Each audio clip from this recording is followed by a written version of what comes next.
প্রায় ১ মাস পর আজকে যাচ্ছি আমার বাবার বাসায়। আর রাস্তার মধ্যে আজকে যে একটা অবস্থা হলো, বাপরে বাপ! নতুন বাড়ি নতুন সংসার গোছানোর কাজে খুবই ব্যস্ত ছিলাম, সেজন্য বাবার বাড়ি যাওয়ার সময়ই করে উঠতে পারিনি। আজ প্রায় ১ মাস পর আমরা দুইজন যাচ্ছি, বাইকে করেই যাব আজকে দুইজন। আর দেখো কি বিশাল বড় একটা ব্যাগ নিয়ে নিছি আমি, জামা কাপড় ভর্তি করে। কয়েকদিন হলে ভাবতেছিলাম যাবো, বাট যে একটা ওয়েদারের অবস্থা, দিন রাত বৃষ্টি হচ্ছে। আজকেও যদিও এখন পর্যন্ত টিপ টিপ করে বৃষ্টি পড়তেছে, তারপরও আমি বৃষ্টির মধ্যে বের হলাম সাহস করে। আমার বর যদিও অনেকবার আমাকে বলছে চলো বাসে করে যাই, বাট আমার বাইকে যেতে বেশি ভাল লাগে আর সময়টাও কম লাগে, সেজন্য বাইকে করে যাচ্ছি দুজন। আমার বাবার বাড়ি আর শ্বশুর বাড়ির ডিস্টেন্স মাত্র 1 ঘন্টার, নাটোর টু রাজশাহী। তাই আমার যখন মন চায় মাঝে মাঝে বাবার বাড়িতে যাই। বাট এই গত 1 মাস যে পরিমাণে ব্যস্ত ছিলাম নতুন বাড়ি নতুন সংসার নিয়ে, যেতেই পারিনি। আজকে ফাইনালি যাচ্ছি আর আমার মনটাও ভীষণ ভাল লাগতেছে। আমি মাঝে মাঝে ভাবি যাদের বাবার বাড়ি অনেক দূরে, তারা হয়তো চাইলেও যখন তখন যেতে পারে না, কয়েক মাস পর পর হয়তো যায়, তাদের মেবি অনেক খারাপ লাগে। আবার অনেকের বাবার বাড়ি শ্বশুর বাড়ি একদম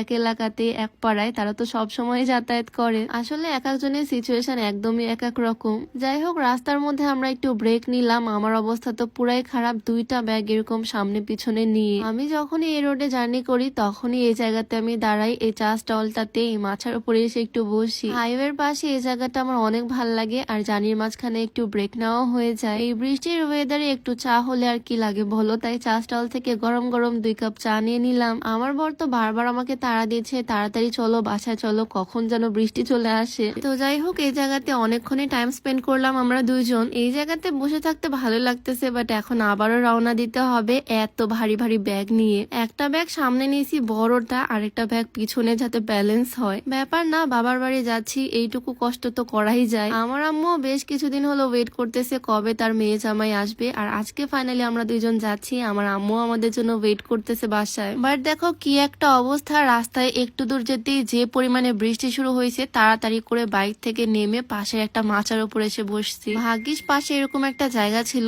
নয়তো ফাঁকা হাইওয়ে হলে অনেকটা রাস্তা ভিজেই পার করতে হতো। কিছুক্ষণ না যেতেই একদম মুষলধারে বৃষ্টি শুরু হয়ে গেছে, প্রায় আধা ঘন্টার মতো এরকম টানা বৃষ্টি চলতেছে। ভাগ্যিস আমরা এই জায়গাটা পাইছি টিনের নিচে ছাউনিতে বসার জন্য। বসে থাকতে থাকতে অবশেষে বৃষ্টিটাও ছাড়লো আর আমরা আবারও বের হলাম। কয়েকদিনের এরকম টানা ঝড় বৃষ্টিতে মনে হচ্ছে এখন মনে হয় বর্ষাকাল চলতেছে। আমার আম্মু ওদিক দিয়ে আমাদের জন্য টেনশন করতেছে, এই বৃষ্টির মধ্যে আমরা কোথায় না কোথায় দুইজন আসি। তো এখান থেকে রাজশাহী যেতে খুব একটা সময় লাগলো না, তাড়াতাড়ি চলে আসলাম। আর দেখো রাজশাহীর সুন্দর রাস্তা। এই রাজশাহী শহরটা না অন্যরকম সুন্দর, রোদের মধ্যেও সুন্দর, বৃষ্টির মধ্যেও সুন্দর, মেঘলা আকাশেও সুন্দর। এই বৃষ্টির মধ্যে ভাবলাম সরাসরি বাসায় যাব, বাট এতদিন পর আম্মুর কাছে যাচ্ছি, কিছু না নিয়ে গেলে হয়। তো এই দোকান থেকে কিছু ফলমূল নিয়ে নিচ্ছি আমি, মালটা, আঙ্গুর, আপেল, যা যা খায় আম্মু সবকিছুই নিয়ে নিচ্ছি। আমরা রওনা দিছিলাম বিকালেরও আগে, বাট সন্ধ্যা প্রায় হয়ে আসছে আমরা রাজশাহীতে পৌঁছাতে পৌঁছাতে। 1 ঘন্টার রাস্তা, আজকে আমাদের প্রায় 3 ঘন্টা লাগছে। বৃষ্টিতে রাস্তা একদম ভেজা ভেজা, বেশি স্পিডে বাইক চালানো পসিবল হয়নি।